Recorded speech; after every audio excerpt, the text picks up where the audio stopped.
where they will give birth to a new tomorrow and a new nation, where the Comanche and the Tositivo will live as one forever.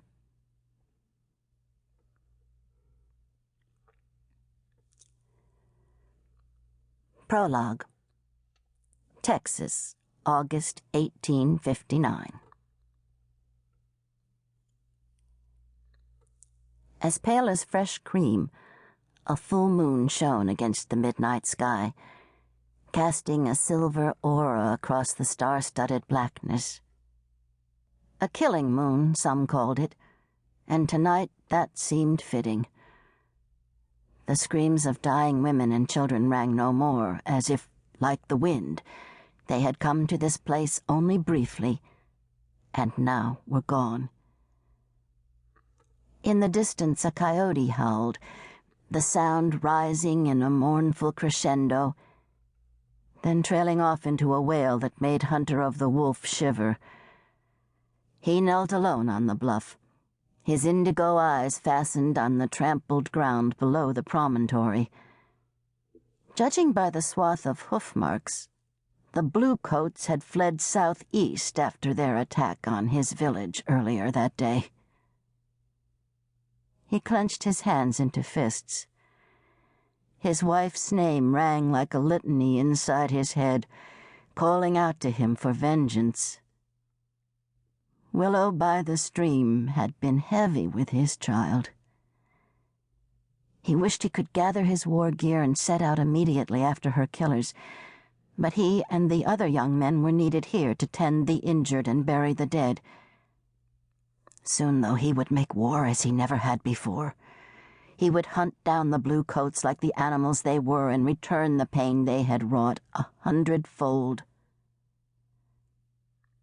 Hunter was no stranger to grief, but never had he experienced this terrible feeling of emptiness. Even as children, he and Willow had been a pair, their laughter ringing across wind-swept grasslands. No other's hand had ever felt right in his. No other's smile had made a glad song within him.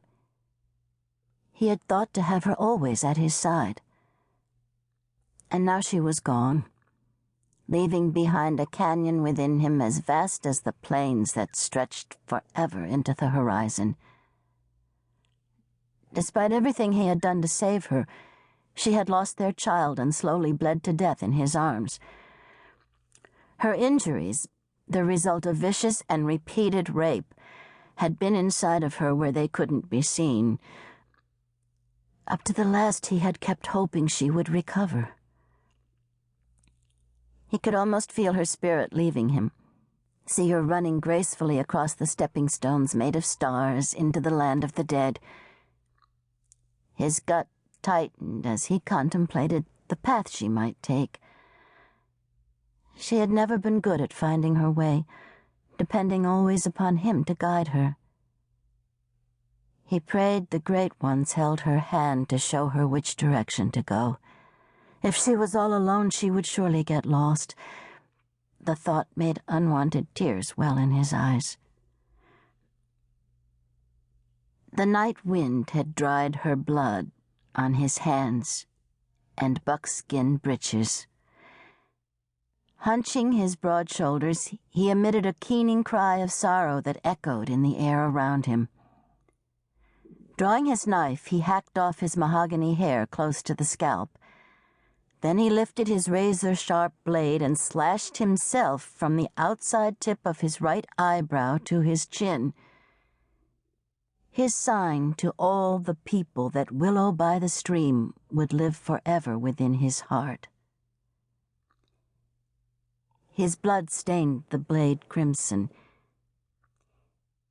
He wished it were the blood of a tabebo, any tabebo. A movement to his left caught his attention, and he turned to see his mother approaching, her moccasins touching softly upon the ground as if she trod upon his grief. He made a quick swipe at his cheek, ashamed for her to see his tears.